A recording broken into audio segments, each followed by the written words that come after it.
Like, what do you have suggestions for freelancers who actually are skilled people who create artwork? The mistake that creative people make is they think they're just selling the shoe. What are the few steps, actionable things which they could do in their own way of selling? Quality.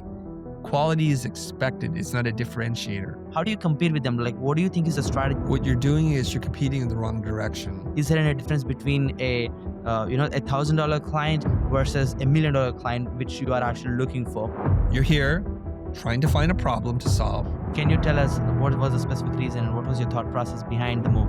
As soon as I stopped working, I stopped making money.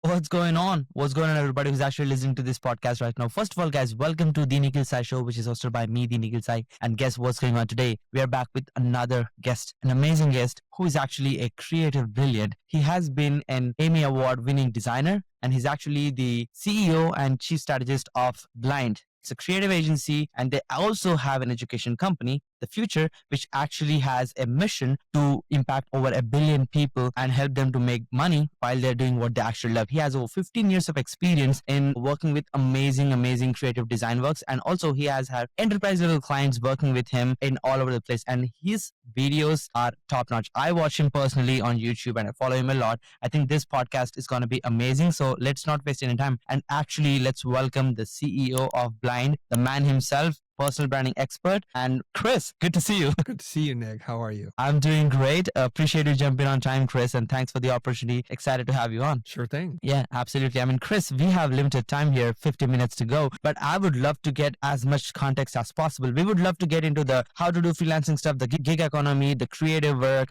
how it's going to change in 2020, AI, all of that stuff, the technical questions. But before that, why don't we start with your story, like to get better understanding of who you are as a person. So take us through your journey from the start to your entrepreneurship. How did that go? Okay, I'll go with this at a pace in which I can talk, and then you'll have to ask me some follow-up questions if you want me to go deeper. Okay. So I was born in Saigon, Vietnam, came to the United States in that'll give you a little indication as to how old I am. And for most of my life, I saw myself as a creative person, but denied that as a career pursuit because I didn't have a lot of role models or examples of successful creative professionals. And one day I meet this person, his name is Dean Walker. He's a graphic designer. He's working on one of the very first Macintoshes, a beige monochrome all-in-one Macintosh. And it just blew my mind. I'm 17 years old. I see this and I set upon my own mind and my own path. I'm going to become a graphic designer. I then go to Art Center. I graduate with a degree in graphic design. This is 1990, and I start my own motion design firm called Blind, which you mentioned earlier. And it's been a wild, creative, entrepreneurial journey, doing something that I didn't know how to do, that I learned on the job. But I was very fortunate to be in Los Angeles at the time, at the birthplace, I think, of motion design, where I could, I think, legitimately say at one period of time, we are one of 15 companies that you could call in the entire world to do what it is that we do. So we received a lot of financial benefit from it and a lot of opportunities that I didn't deserve. And through that, I grew my entrepreneurial chops. I hired a business coach. His name is Keir McLaren. And for the next 13 years, he and I worked together every single week so that I can learn about business, negotiations, sales, pricing, all that kind of stuff. I learned that on the job while getting trained by my business coach.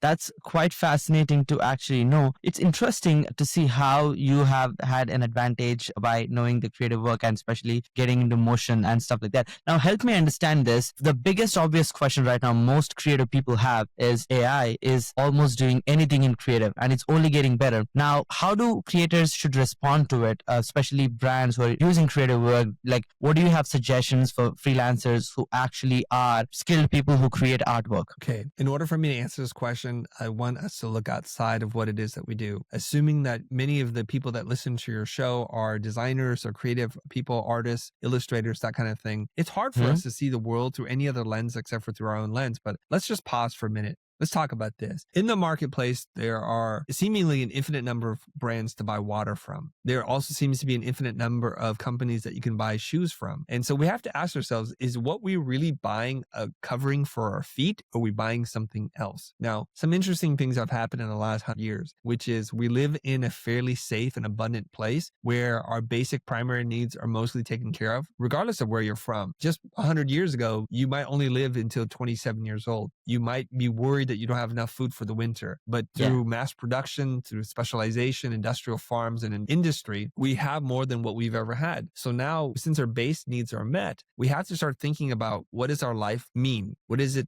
that we're trying to attain? So when we look at Maslow's hierarchy of needs, at the base level are your physiological needs, then your emotional needs. At the very, very top is your self-actualization. Who are you? What does it mean for you to be you? So when we buy a pair of shoes, we're not literally just buying a pair of shoes. We're buying the feeling that we get from the entire experience, how we walk into the store, how the salespeople treat us, the packaging, the experience of unboxing, putting it on, and then running out to see your friends in your new shoes. That's the experience that we're buying. So we understand that, right? So when we look at different shoe companies, there are ones that we'll never buy, the ones that we can afford, and the ones we aspire to be able to buy. It's not that different when it comes to creative services. The mistake that creative people make is they think they're just selling the shoe. This is where they go wrong. So if you're just selling the shoe, you're competing at the very low end of the market, which is a commodity, which is the lowest price will win. This is why the AI question becomes very relevant. So people are positioned at the bottom of the market, selling literally what they do and nothing else. Then when AI can do what you do faster, better, then you basically have no opportunity for making money. Yeah. So the question now is, what else are you selling besides the creative service? So if I design a logo, the client is not buying the logo. They're buying my attention. They're buying some status because they get to work with me. They're getting an experience in which I sit down with them to help them articulate their needs, their business challenges, their goals, their objections, their competition, the strengths and the weaknesses. And I get to help them sort that out through language and through that experience that we can arrive at a place where the logo is the end part to that journey. It's not the thing that I'm selling. And there's an expression I say, the logo is free. You're paying for the insight and the experience.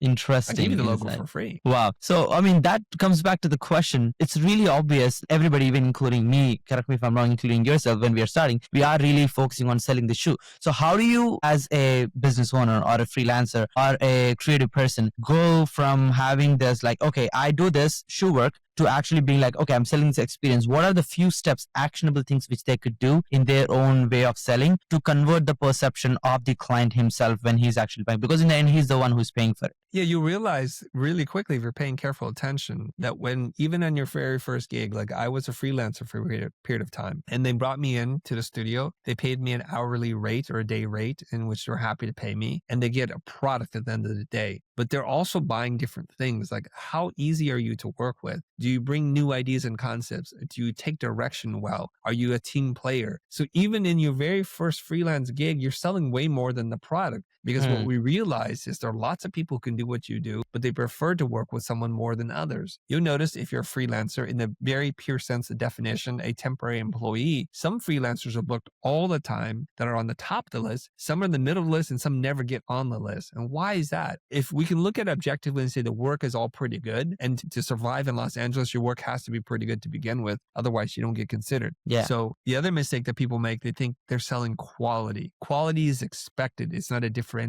So when I come in, I bring my life experiences with me and I treat the customer, the client, a very specific way. I'm a good listener. I take direction well. I only speak when I think I can contribute to something, and I don't wear my emotions on my sleeve. So if you have some negative feedback, you don't like what it is that you're getting, I don't respond poorly. I'm like, okay, tell me more about why this isn't working for you. And I work through the problem with the client, creating a positive feeling. So when they can choose, and they always get to choose who they want to work with, do they want to work with someone who's open, collaborative, is stoic, is neutral in the temperament, who brings fresh ideas but isn't forcing the agenda on me, or someone who wants to do their thing and considers themselves an artist and that the client's interfering with the creative process? So this is how you begin. You literally get an assignment and you show up and you deliver an excellent customer experience. And over time, you have a really great portfolio, but what you have, which is more valuable than your portfolio, is you have your brand, the reputation that you create with people, and the expectation that this is how it is to work with you. Interesting. So basically, bottom line is how you actually treat your customers and the experience you are taking them through is what creates the brand overall. That's a very interesting answer. Let's go like one level deeper. The biggest struggle right now for most small businesses or even gig economy, people who are selling their time, could be project on project basis, is competing with others and actually trying to lower their prices. And that's the easiest anchor they could do. And now with this competing competing economy, what I see is people are doing outrageous claims like, hey, I'll work with you for free for 30 days.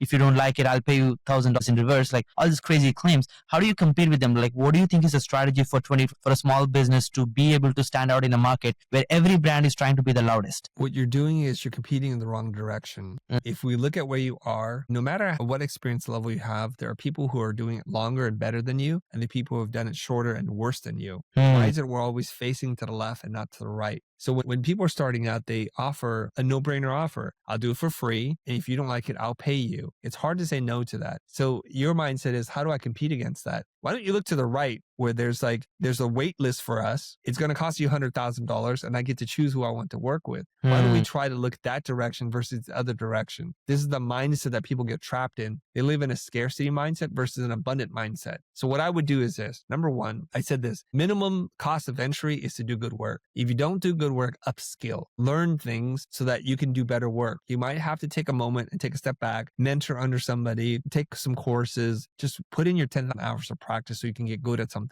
The next thing that you can do is you can start to create your own brand, which is, yes, I make this thing, but there's a person behind this thing. This is what it's like to work with me. The best way I know how to do that is to start to show process. So here's that client that came to me with this. We had a conversation about X, and instead of doing this, we did this, and here's why. And here's where the clients interjected some new information that allowed us to wind up here. And this is what it's done for their business. They now have an identity that they're proud of, that is applied everywhere, that's consistent, that catches the attention of other people. We're seeing sales grow by 12% year over year, and I'm super happy and proud to work as part of their team. That's how you move to the right versus looking towards the left, because that's a race to the bottom. Interesting. Yeah, I mean, it is, obviously, and we all have been in that path to just realize that, oh, we are in the wrong direction. We took the upside down version of it. Now, coming back, it's definitely intriguing to see the brands you have obviously worked with. You have one of the most prestigious clients like Nike, Honda, Intel, Microsoft, Sony, Audi, like Snapchat, like you name it, Google. Everybody has worked with you in some way or the other. We would love to know what it takes to actually kind of get into those rooms where you actually have an opportunity to even be considered by a big institution like that.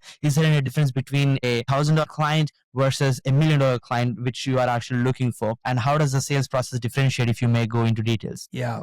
You're asking two questions, so let me try to answer both questions there. Sure. Number one, the strategy on how you can go from where you're at to where you would like to be with those top tier Fortune 100 companies is you trade up. Every project you do, if you do a good job, it's an opportunity for you to up the level. So you're going to trade up a little bit.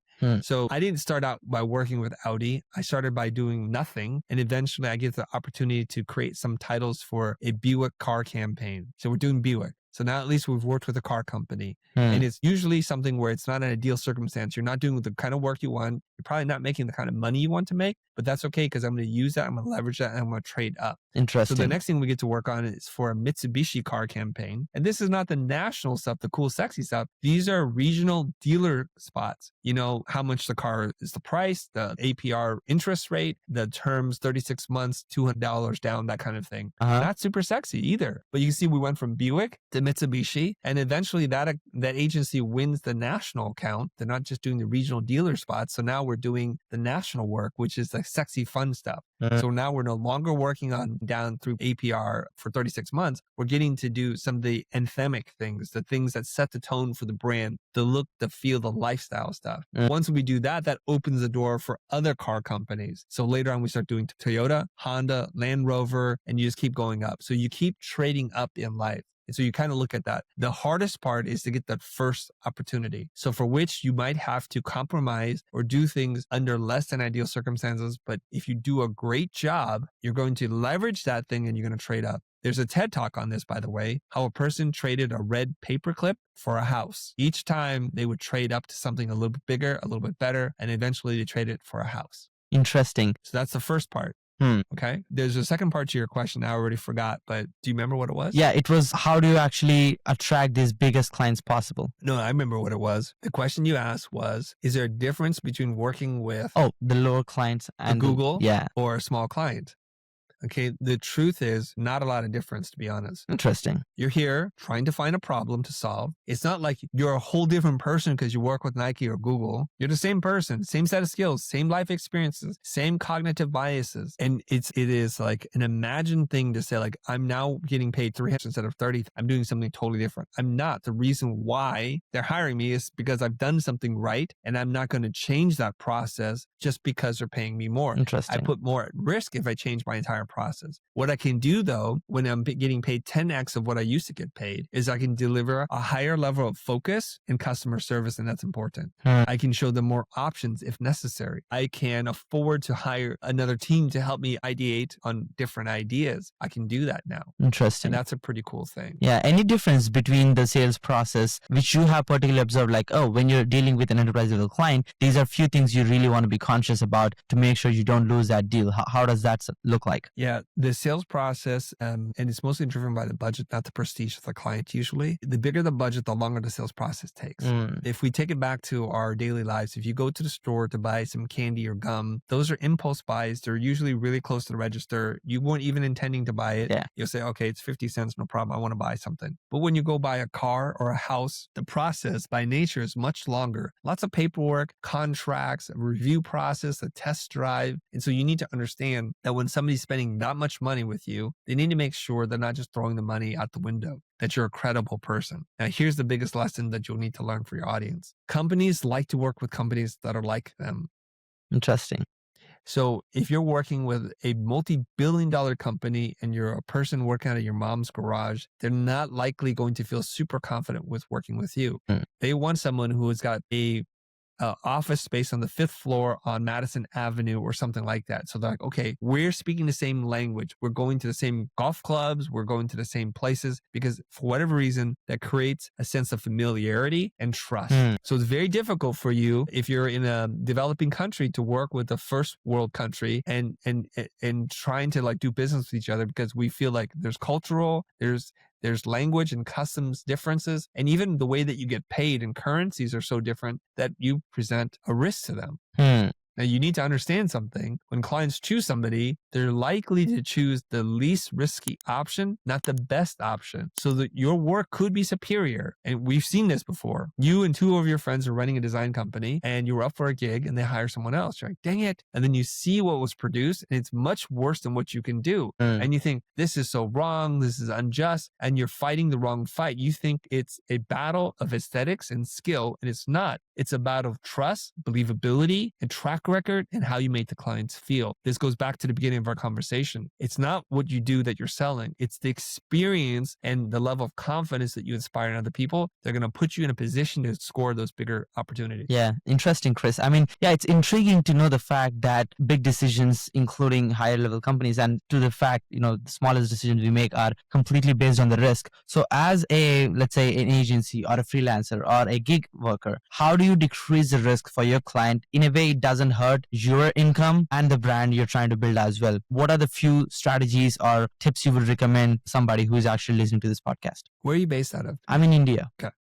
If you want to work with companies that are based out of Europe or Asia or the United States or Canada, you need to present yourself like you're a local, that there's no difference between them hiring someone who's 1 mile away versus hundreds or thousands of miles away. Okay. You have to look at it like that. So there's going to already be cultural differences, time differences, and language differences. So if you show a lot of projects on your website and it looks very much like an ethnic regional solution, they're already going to feel like you don't understand us. We have different needs. That's not true, but that's what they perceive. So you have to fight the perception that you're different and that you can't be trusted. Okay. So there's levels of what you can do here. Number one, you can time shift when you work so that it's aligned with the market that you want to serve. So when they wake up at 8 a.m., you need to shift your time so that you work at 8 a.m. and you're aligned with them. So they don't feel like, hey, there's going to be a problem. You're going to need to set up bank accounts, ways of getting paid and procurement such that they're not going to feel like this is weird. Okay. When they're like, okay, where do we wire the money to? You're like, I don't have a bank account. Can you do Zelle or some other form of currency? They're like, wait a minute. This creates a feeling like this is so different. So you want to walk like a duck. You want to quack like a duck. You want to be a duck. And so you have to be able to do that. So when people create websites that are atypical in terms of their format, it's not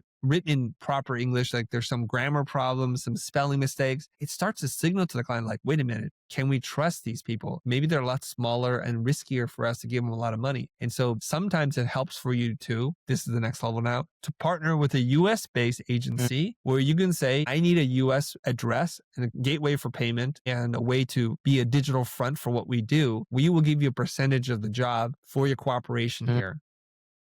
So you can also work with US reps, sales reps, who then go out to the market and say, you should work with Nick. He's an amazing creator. He's based in India, but he's serviced XYZ clients for us in the past. They've all been super happy with him. So those are some options, but you understand the strategy. The implementation, the tactics are different for each person, but you got to make it seem like you're a native and that you're just down the street. Interesting. Yeah, that was really helpful and very insightful. Now, coming back, one of the common problems, which I have talked to a lot of business owners and found out that they really don't know like how to structure, especially when they're delivering a service. Do they charge hourly? Do they charge project to project basis? Do they charge monthly retainers, or do they charge a performance basis? Now, looking at the shift with how the implementation services are changing and information is more accessible now than any time before, what kind of incentive structures a small agency owner who's roughly making 10,000 to craft into to actually hit that next milestone in his business? Are you asking a pricing Yes. How question? do they price their services? Okay. I don't believe that there's any one correct way to price your services. And it could be that in one client, you're using multiple formats. So I believe there are 4 primary ways to structure your pricing. You could do hourly based, you could do project based, you could do value based, or you can do subscription or performance based, which is they're all different. And depending on the nature of the work that you do, the type of client and the scope of the project, I think you need to be versatile enough in how you structure your projects such that you design a pricing model that works best for the types of things you're doing. Give you an example. The majority of my professional life, I've done project fees. I want to give the client certainty over what they're going to spend. And if they don't make any outrageous changes, especially to the last minute, we promise to deliver the project for that budget. It's going to be more than what they would pay if we're billing hourly. Why is that? Because hourly, we take no risk. The client takes the risk. The more that we do, the more they're going to pay. And so they might have started out with a 20th budget, but by the time that we're done, it might be 36. And that's what hourly rates are supposed to look like. So we say to them, we can do the project for 40K, but that's the cap and that's it, unless you change anything. So if we wind up working on it more, taking longer to do it through no fault of the client, we eat the cost. If we can do it quickly and get the job done and deliver something that they're happy with in less time, they're happier because they got a result quicker. And B, we're incentivized to be innovative and to do things as expediently as possible versus dragging out the project for a longer period of time so that we can send them a bigger bill. Interesting. And if I may ask, what has been working very well for Blind, if I may kind of understand the dynamic on what you're kind of doing with your clients, if you can expand on that? Yeah, we do some form that's a hybrid between project fees and value-based pricing. We price the client and not the project. So different clients have different levels of risk if the project goes wrong and different levels of reward if the project goes well. So it's usually in conversation that we get a feel for what's going on. What we then do is we float a number. We do price anchoring. We say, well, based on what we just talked about, projects like this tend to be 400. Is that where you're netting out on this? Are we in the ballpark here? And they're like, we're really comfortable with that. We can do that, which tells us that's too low of a number. And sometimes, believe it or not, when you learn how to talk to clients about budgets and projects and you've earned their trust, they will say something that many of your listeners probably have never heard. I think you need to put more money into the project. We don't want you to cut corners. And this is a pretty wonderful thing to hear. So you might say, they say, put more money. Then you can say, if we come in at 600, is that going to be palatable for you? And they're like, yeah, I think that's where you guys need to be. So they want to give you the money that you need to do a great job. You have to realize something, especially working with agencies. It's not their money. It's their client's money. And so they want the project to go well. So if they underfund you and it becomes a headache, who inherits the headache? You and your client. So it's much better for them to say, here's the resources that you need. Our clients have already approved this number. Therefore, you should spend it and you should use this so that we can sleep easier at night. Interesting. Oh, that's a great tip, I would say. And I think that's going to make multiple $1,000s extra every month for agencies who are on sales calls constantly. Appreciate you dropping that, Chris. Now, agency is a very, I would say, service-oriented thing, and it is so objective to you delivering the services on time and client actually being happy with it and them getting the result, the desire, and all of that stuff. So how did you actually stop the juggle between sales and fulfillment and actually build a scalable company out of it at a certain revenue, and then they get burnt out and they need to churn the clients and do that game? How are you able to scale super fast at a higher stage? Well, I don't love the idea of scaling super fast. Okay. So when you get a lot of volume of work, you want to make sure it's done in a way that you you can sustain yourself and not get burnt out and to have the help that you need. When you become a volume shop, which is to take a lot of work and not a lot of money, you're signing yourself up for a burnout situation, a thing where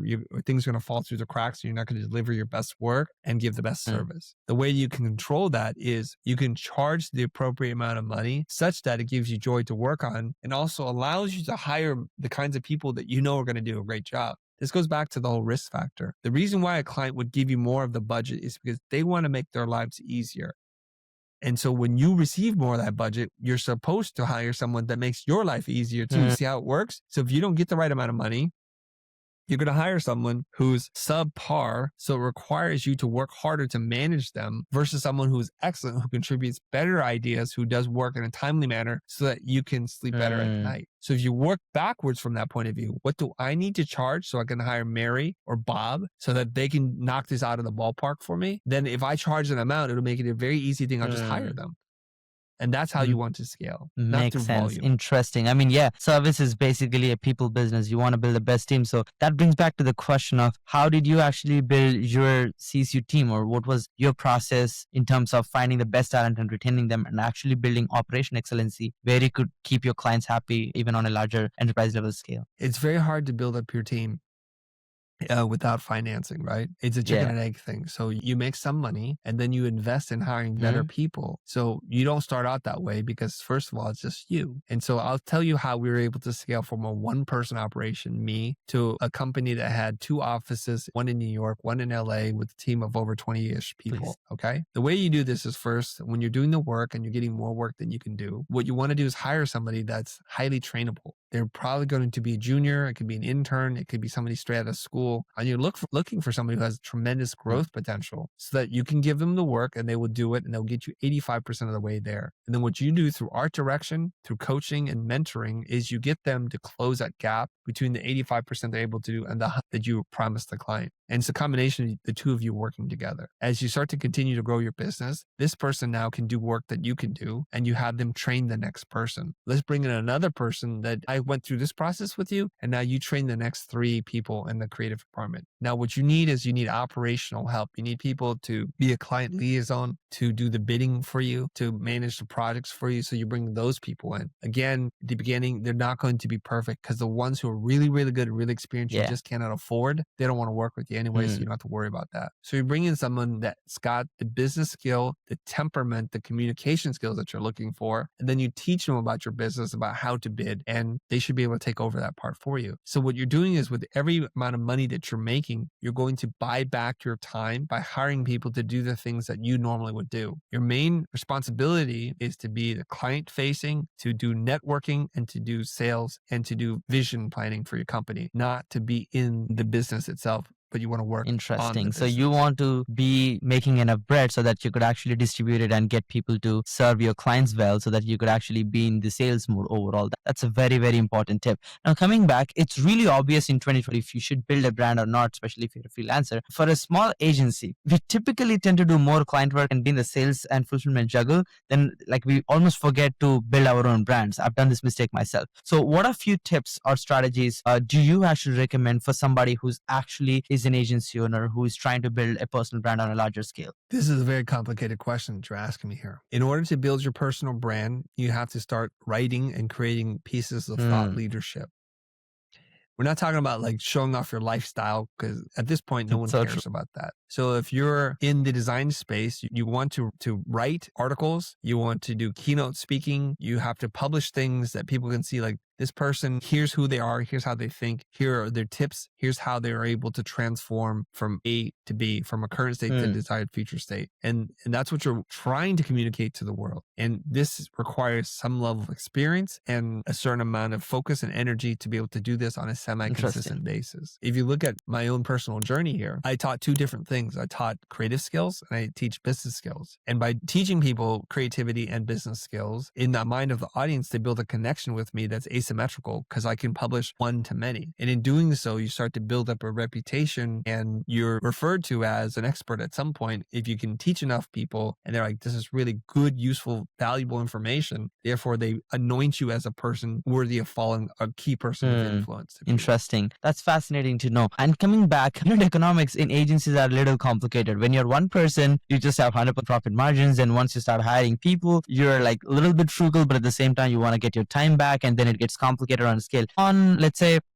$1 million run rate agency at a creative standpoint, what kind of profit margins do you want to aim for? Or if you could share some insights on what kind of profits they should be maintaining to reinvest into the business to actually make it sustainable, how would you go about that? Okay, I want to clarify a couple of things. Number one, if you're a one-person company, you are not 100% profitable. You just have a job. People need to understand this. Here's how you calculate profit if you're a one-person agency. Okay, you get work in. Let's say for round numbers, it's 100. The mistake would be for you to think, I run a business that's profitable, so I've made that is not true. You've not accounted for a couple things. The way that you figure this out is if you had to hire someone to do your job at the level in which you can do it, how much would that cost you? Well, then most people say, well, I got to pay him $85,000 because in the marketplace, that's what it would take. And then if you have to pay for rent, your overhead, your supplies, your equipment, you're actually not profitable at all. Okay. This is an illusion of profitability. And this is why people get stuck in being a one-person shop. Let's scale this up now. When you're able to charge an amount of money where you can be completely removed from it and you've covered your overhead expenses, your subscriptions, and the team that's necessary to do the work, that's what you have as your net profit. And you'll be shocked to discover it's actually really, really low, if at all. When you start to work at it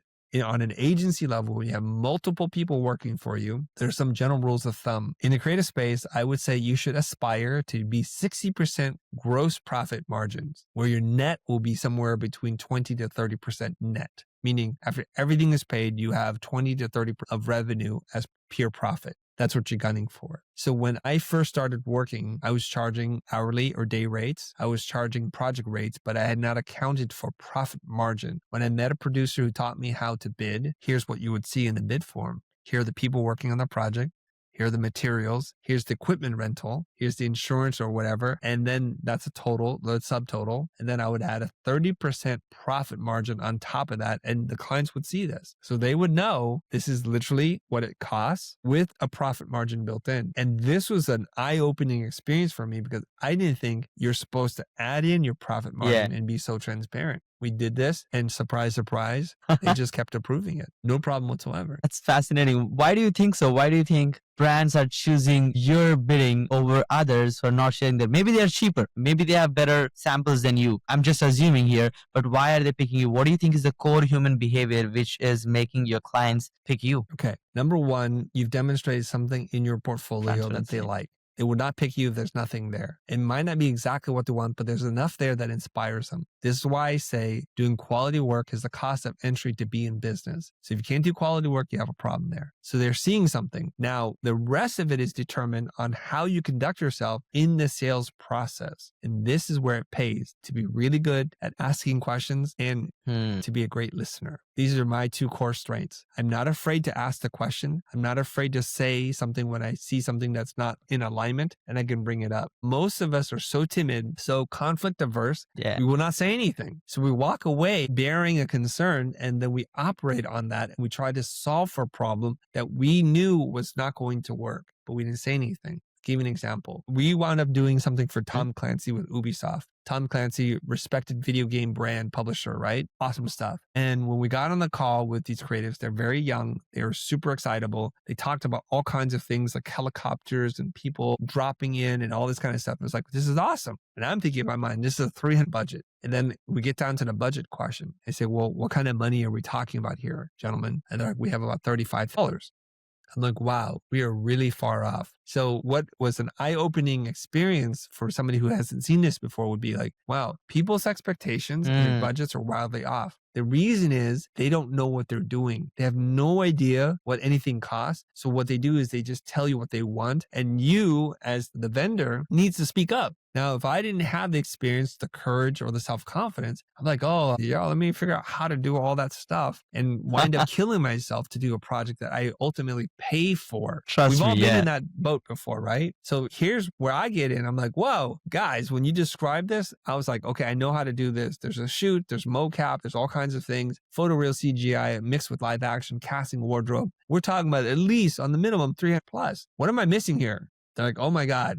Okay, no, we really only have $35,000. What ideas? Well, 2D graphics, motion graphics, maybe. Let me think about what that can be, but it's not going to be anywhere near what you think. So now we know what to do. We talked about it. So then when we design concepts and we present it to them, like, that's great. We love that. And then I could do it at a reasonable margin so that I can still be profitable. I had a deep learning from this story, Chris. Appreciate you sharing this because we have all been there. Like we try to be a yes man, be like, oh, why do say no to a 30th check? Let me just figure this out. Find a cheaper helicopter, cheaper CGI, cheaper this, cheaper that. And the project bombs up. But yeah, I think confronting the truth and being able to say, no, I couldn't do it in that budget. This is what you could expect for this price is a very interesting thing to do. And absolutely, Chris, let me ask you like one more question. With all this AI stuff going around, I would love to know how does the delivery change? Like any tools you would personally recommend to basically which you are implementing, which have made your work more productive or more creative, stuff like that, which most freelancers or agencies can pick and start using in their own business. Yep. You're talking about AI. Well, AI, if you're not using AI in any capacity right now, you're putting yourself at a competitive disadvantage right now. The amount of things that you can do, exploring ideas, brainstorming, trying out ideas, asking for suggestions from ChatGPT, and then jumping into Midjourney, Stable Diffusion, or DALL-E, or any one of these things can help you generate ideas on a scale which we've never seen before. But the role of the designer is still as important as it ever was because something can be made doesn't mean it's good or appropriate. Because it's made doesn't mean that that's the style that's going to solve the problem, right? So one of the biggest hurdles that we've had in the past was I might have an idea. Now I have to find the right kinds of people to articulate this idea such that I can have a proof of concept so that we can engage with the client about, does this idea work for you? So we would spend a lot of time and a lot of money and human resources on ideas that may not come to fruition. Aided with AI, we can say, okay, I have an idea for a sci-fi version of this, maybe a 2D, like a Rizzo print version of it.